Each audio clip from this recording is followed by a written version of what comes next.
সবাইকে আমন্ত্রণ বিশেষ স্কুল স্পোর্টস 24-এ। আজকে আমাদের সাথে এমন একজন অতিথি আছেন যিনি দেশের ক্রীড়ার সর্বোচ্চ অভিভাবক, যিনি একজন ক্রীড়ামোদীও বটে।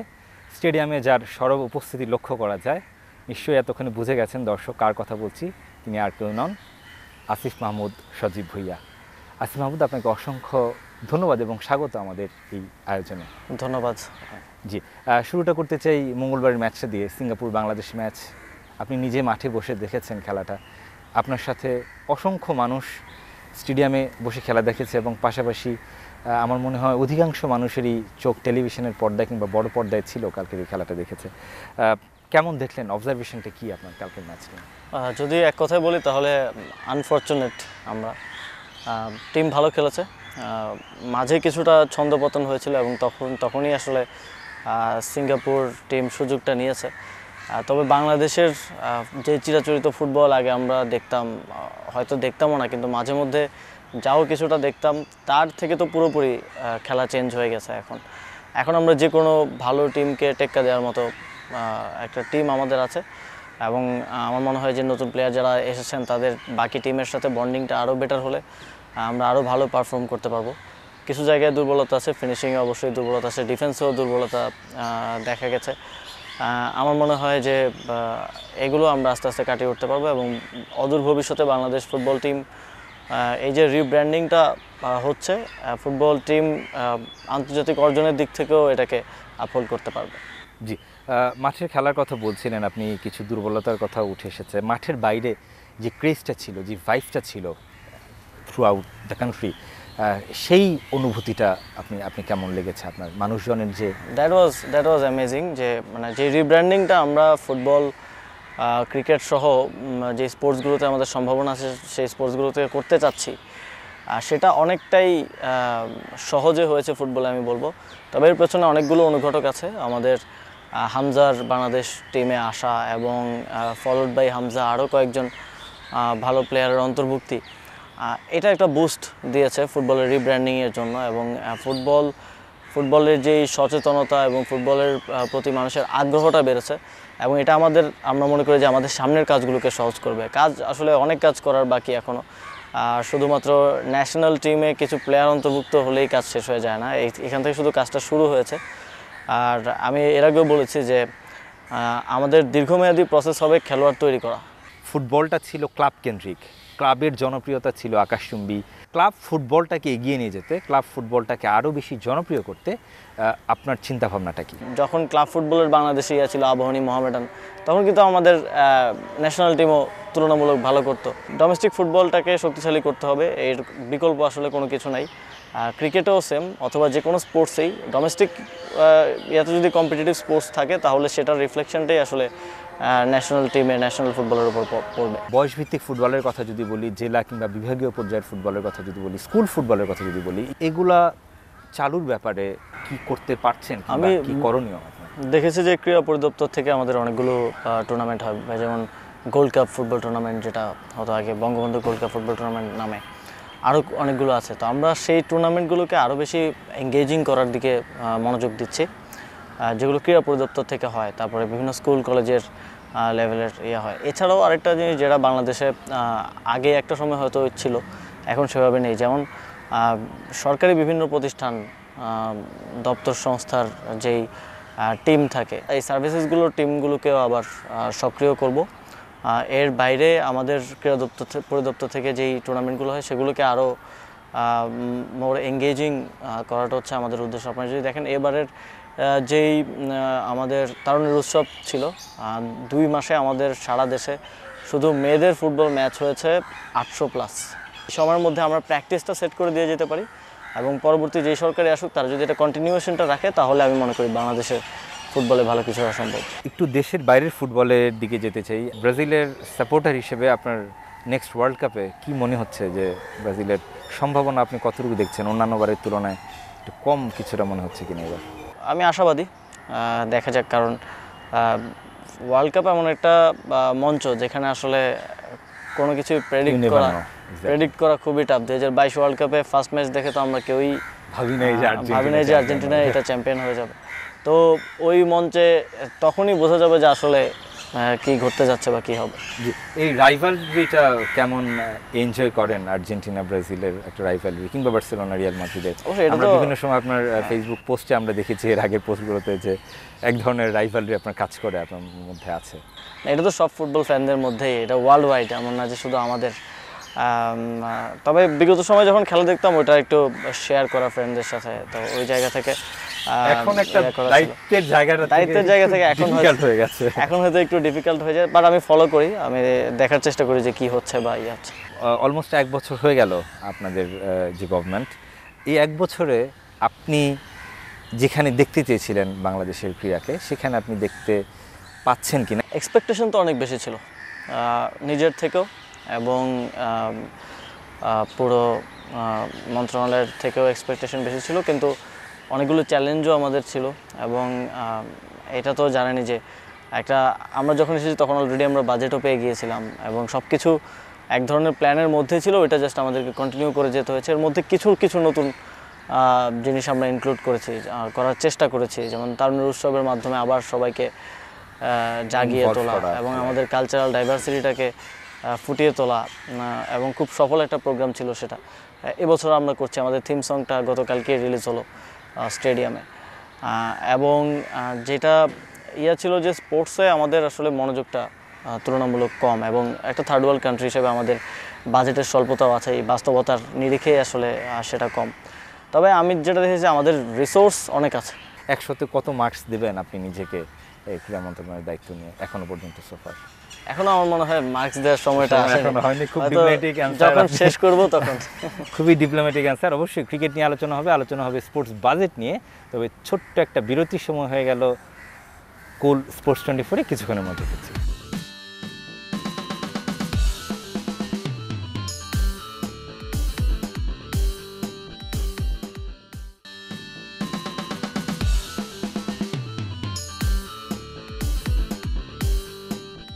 ফিরে এলাম বিশেষ কুল স্পোর্টস 24-এ। আমরা আলোচনা করছি ক্রীড়া উপদেষ্টা আসিফ মাহমুদ সজীব ভুঁইয়ার সাথে। যেটা বলছিলাম, ক্রিকেটটা নিয়ে একটু আলোচনা করতে চাই। ক্রিকেট বোর্ডে যারা ছিলেন, একেবারে সভাপতি থেকে শুরু করে বেশ কয়েকজন পরিচালক, তাদের একটা আমূল পরিবর্তন এসেছে এবং সেই ধারাবাহিকতায় ফারুক আহমেদ তিনি দায়িত্বে ছিলেন, এবং সেটা অবশ্যই আপনাদের একটা বড় গ্রিন সিগন্যাল তো সেখানে ছিলই। কি এমন ঘটনা ঘটলো আমরা একেবারে খোলামেলাভাবে জানতে চাই। ফারুক আহমেদকে কেন সরিয়ে দেওয়া হলো এবং তার জায়গায় কেন আমিনুল ইসলাম বুলবুল স্থলাভিষিক্ত? আমি এটা একটা ওয়ার্ডেই বলতে চাই, অনেকে অনেক ধরনের মন্তব্য করেছে এই বিষয় নিয়ে, তবে আমার কাছে এটা পুরোপুরি পারফরমেন্স আমি মনে করি যে এটার কারণ আমাদের মন্ত্রণালয়ের দিক থেকে যেটা ছিল। আপনারা যদি দেখেন যে আমার মনে হয় আমার অফিসাররা আমাকে বলতো যে স্যার এর আগে কখনো মন্ত্রণালয় এত বেশি স্পোর্টসের ইনভলভ থাকতো না। ইনভলভ বলতে নেগেটিভলি না, প্রভাব বিস্তার করা না। আপনি যদি ফারুক ভাইকেও জিজ্ঞেস করেন যে ওনার কার্যক্রমের ক্ষেত্রে আমি স্বাধীনতা দিয়েছি কিনা, আমি মনে করি উনি কখনো বলবে না যে আমি ওনার কোনো ডিসিশনকে চেঞ্জ করতে বলছি বা এনিথিং। আমাদের সহযোগিতা জায়গাগুলো হচ্ছে ফ্যাসিলিটিস, তারপরে রিসোর্স মোবিলাইজ করা একটা স্পোর্টসের জন্য। যেমন বিপিএলের আগে যদি দেখেন আমরা 1 মাসের মধ্যে 3টা স্টেডিয়াম সংস্কার করে দিয়েছি। মিরপুর স্টেডিয়ামের খুবই খারাপ অবস্থা ছিল, শেড ছিল না উপরে খুব, তো সেটা আমরা 1 মাসের মধ্যে এই কাজগুলো করে দিয়েছি। 3টা স্টেডিয়াম যেখানে বিপিএল হবে, এবং বিপিএলের প্রতি মানুষের একটা আগ্রহ আমরা তৈরি করতে পেরেছিলাম শুরুর দিকে, কিন্তু কিছু অব্যবস্থাপনার কারণে আসলে সেই আগ্রহটা ধরে রাখা যায়নি, এবং টিম দেওয়ার ক্ষেত্রে কিছু অব্যবস্থাপনা ছিল। পরবর্তীতে আমরা একটা সত্যানুসন্ধান কমিটি করে সেগুলো ফাইন্ড আউট করেছি যে কোথায় কোথায় ছিল। এছাড়াও ওভারঅল স্পোর্টসের দিকে বোর্ডের তেমন একটা মনোযোগ ছিল না। এখানে এক ব্যক্তিকে দোষ দেওয়ার আসলে কিছু নেই, পুরো বোর্ডেরই মনোযোগ ছিল না। তবে বিসিবিটা অনেক বেশি প্রেসিডেন্ট কেন্দ্রিক। বিসিবির যে গঠনতন্ত্র আপনি যদি দেখেন অনেক বেশি আসলে এক ব্যক্তি কেন্দ্রিক, ফলে যেটা হয়েছে এক ব্যক্তির গুডউইলের উপরে অনেক কিছু আসলে নির্ভর করেছে। এই গঠনতন্ত্র সংশোধনের একটা আলাদা কমিটি হয়েছিল, আলটিমেটলি আমরা কোনো ফ্রুটফুল কোনো সমাধানে কিন্তু আসতে পারিনি। আপনারা জানেন সংস্কার তো সবসময় একটা চ্যালেঞ্জিং কাজ, কারণ এটার যেমন উপকারভোগী আছে তেমনি এর ক্ষতিও কাউকে নিতে হয়। তো সেই জায়গা থেকে তখন এক ধরনের বাধার মুখে এই কাজটা করা যায়নি। তবে ডিসেন্ট্রালাইজেশনের জন্য একটা উপযোগী গঠনতন্ত্র তৈরি করা এবং সেখানে বোর্ডকে আরও বেশি ডেমোক্রেটাইজেশনটা করাটা প্রয়োজন। আমার মনে হয় 25 জন ডিরেক্টরই কোনো না কোনোভাবে ইলেক্টেড হয়ে আসছে। তো 25 জন ডিরেক্টরই কোনো না কোনোভাবে যখন ইলেক্টেড হয়ে আসছে, তখন শুধুমাত্র প্রেসিডেন্টের কাছে যখন এত ক্ষমতা চলে যায়, তখন এটা অনেক বেশি লুক্রেটিভ একটা জায়গা হয়ে যায়। বুলবুল ভাইকে মানে ইনক্লুশনটা কিভাবে হলো? আমরা যতটুকু জানি যে এখান থেকে আসলে তাকে অ্যাপ্রোচ করা হয়েছিল, পরবর্তীতে তিনি রাজি হন এবং দায়িত্ব নিতে সম্মত হন। সেই অ্যাপ্রোচের প্রক্রিয়াটা কেমন ছিল এবং যদি একটু বিস্তারিত হয়ে বলেন। যখন এই চিন্তাটা আসে পরিবর্তনের এবং এই কনসার্নটা আরও সরকারের বিভিন্ন পর্যায় থেকেই দেওয়া হয়, সেই তালিকায়, সেই সভাপতি হওয়ার তালিকায় দৌড়ে অনেকের নামই আমরা শুনি, অনেকের নামই আছে। আর আমি আসলে আমি হয়তো দর্শক কিংবা ফ্যান ক্রিকেটের সাথে সম্পৃক্ত সারা জীবন ধরে। অন্তত 10 জন মানুষের সাথে আমি কথা বলেছি, যে আমি শর্টলিস্ট ধরে কথা বলেছি যে এই 4-5 জনের মধ্যে কে বেটার হতে পারে। সো সবার দিক থেকে আমিনুল ভাইয়ের ব্যাপারে একটা ইয়ে ছিল, বাট সবার একটা ইয়ে ছিল যে উনি হয়তো আসবেন না। বাট আমি ওনার সাথে যোগাযোগ করি, আমি ওনাকে জানতে চাই যে আপনি ক্রিকেটে কাজ করতে চান কিনা, কোন ক্যাপাসিটিতে, সেটা তখন আমরা ডিসকাস করে নিই।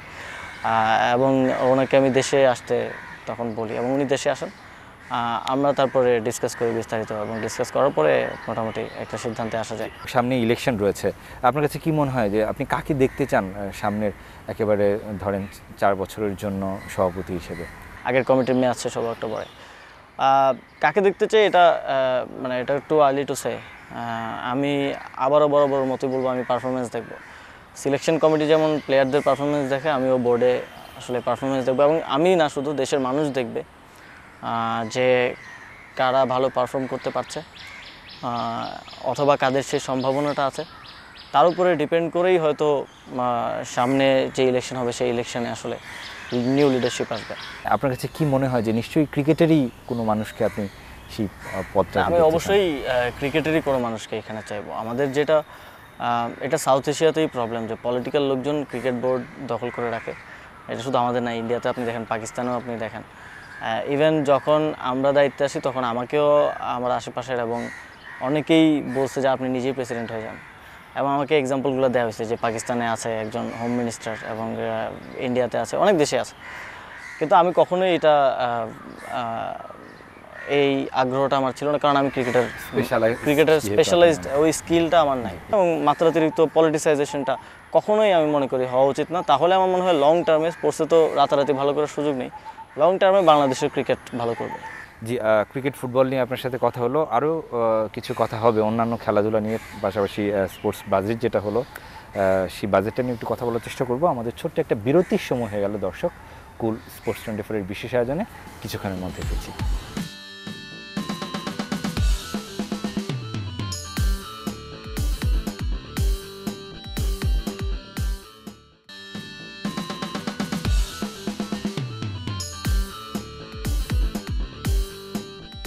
দর্শক, ফিরে এলাম বিশেষ কুল স্পোর্টস 24-এ। আমরা আলোচনা করছি ক্রীড়া উপদেষ্টা আসিফ মাহমুদ সজীব ভুঁইয়ার সাথে। আসিফ মাহমুদ, ক্রীড়া বাজেট যেটা আমরা লক্ষ্য করলাম যে প্রথমবারের মতো 2000 কোটি টাকা ছাড়িয়েছে, কিন্তু একজন খেলোয়াড় বা অ্যাথলেট বের হয়ে যা আসা, সেটার পেছনে আসলে আলটিমেটলি লাভটা কি হয় এই এত বড় বড় বাজেট দিয়ে? এখানে বাজেটের ব্রেকডাউনটা বোঝাটা একটু জরুরি। যে বাজেটটা আছে এটার একটা বড় অংশই পরিচালন ব্যয়, মানে অপারেশনাল কস্টে চলে যায় মিনিস্ট্রির। আর একটা হচ্ছে আমাদের যুব ক্রীড়া মন্ত্রণালয়, আমাদের একটা যুব উন্নয়ন অধিদপ্তর আছে, তার অধীনে আপনারা জানেন সারা দেশে ট্রেনিং হয় যুবকদের, তরুণদের। তো সেইটাতে আরেকটা বড় অংশ বাজেটে যায়। আলটিমেটলি স্পোর্টসের বাজেটটা আসলে খুবই কম। যে এখনও পর্যন্ত অলমোস্ট যেটা বলছিলাম যে 1 বছর হয়ে গেল, সবগুলো এই সংস্থাগুলোর কমিটি এখনও পর্যন্ত আমরা কিন্তু লক্ষ্য করতে পারিনি। আমরা কতদিন নাগাদ সবগুলো কমিটি অলমোস্ট কমপ্লিট হয়ে গেছে। আর মনে হয় জেলা ক্রীড়া সংস্থাটাই তো আসলে মেইন। আমার মনে হয় আর 5-6টা কমিটি হয়তো বাকি আছে। একটা ফেডারেশন ছাড়া 55টা ফেডারেশন ছিল, 54টা ফেডারেশনই আমাদের ইতিমধ্যে আরও কমিটি হয়ে গিয়েছে, এবং তারাও বিভিন্ন টুর্নামেন্ট আয়োজন করা শুরু করে দিয়েছে। আমি গিয়েছিও, বাস্কেটবল হচ্ছে, সবগুলো ফেডারেশনই কাজ শুরু করে দিয়েছে। তো স্পোর্টসের যে স্থবিরতাটা অগাস্টের পরে ছিল সেটা কেটে গেছে, এবং সেটাকে আরও বেশি গতিশীল করার জন্য আমরা এখন কাজ করছি। আমরা একদম শুরুতে যেটা দিয়ে শুরু করছিলাম সেই ফুটবল, শেষটাও একটু ফুটবল দিয়ে করতে চাই।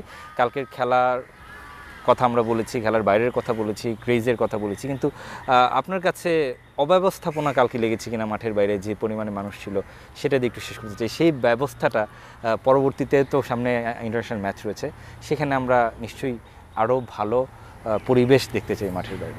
স্টেডিয়ামটা প্রায় 6 বছর পর হচ্ছে খেলা শুরু হচ্ছে, 55 মাস পর ভুটান ম্যাচ, এবং এখানে দেখা গেছে বাফুফে হঠাৎ করে নতুন করে সেখানে ম্যানেজ করতে হচ্ছে সব কিছু।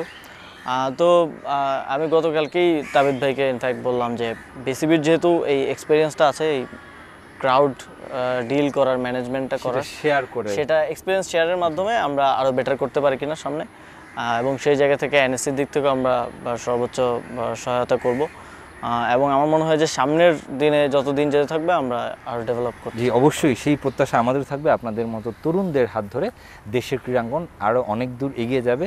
আপনাকে অসংখ্য ধন্যবাদ আমাদের মূল্যবান সময় দেওয়ার জন্য। শেষ করছি বিশেষ কুল স্পোর্টস 24। ভালো থাকবেন, সুস্থ থাকবেন সবাই।